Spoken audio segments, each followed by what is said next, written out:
Hey guys, Whitaker here. We're going to talk a little bit about citing sources today.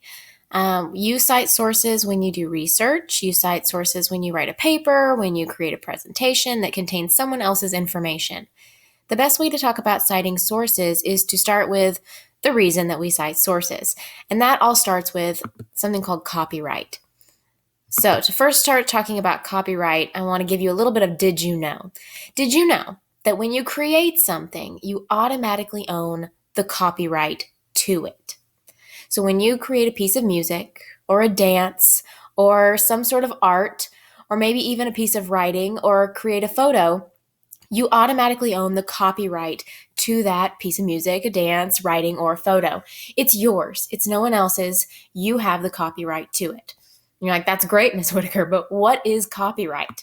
So let's check that out. Copyright is a law. It protects your creation from being used without your permission. So, copyright is a federal law. It's not just in Texas, it's not just in New York or New Jersey or Tennessee, it's in the entire United States. When you create something, copyright law protects that creation, that piece of music, that dance, that photograph from being used without your permission. So when you have copyright over something, you, the creator, are allowed to do the following things. You can make a copy of your work. You can give away the copies of your work. You can perform your work in front of an audience. You can display your work for an audience or for a gallery. You can make changes to your work, like using it in a new way, or change the form of media. Perhaps if I wrote a book, I, as the creator, can decide to make that work into a graphic novel or a movie. I can do that because it's mine.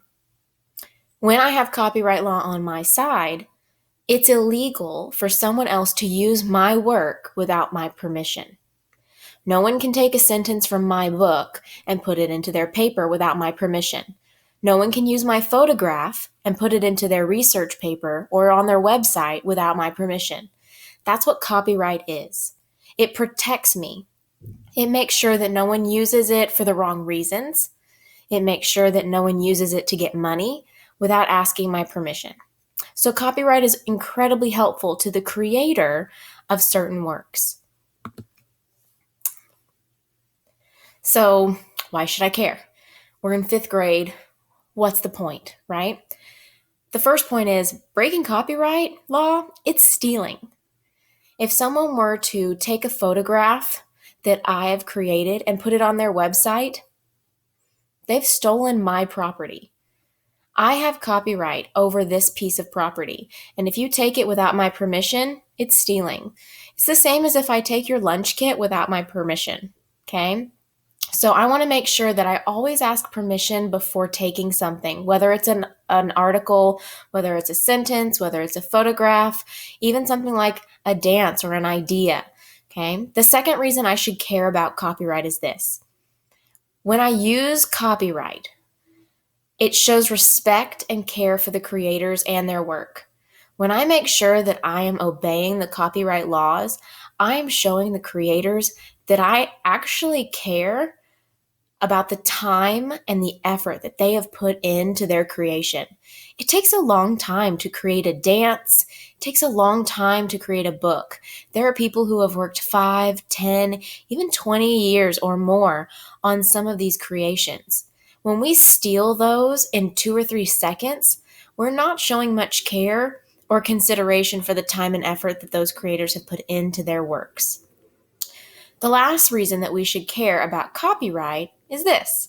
You could be fined or go to jail for breaking copyright law. You could be fined up to $150,000 if you are caught breaking copyright. Yeah, womp womp. All right, my friends, we're going to pause here, and I will see you guys in the next video. Thanks a lot.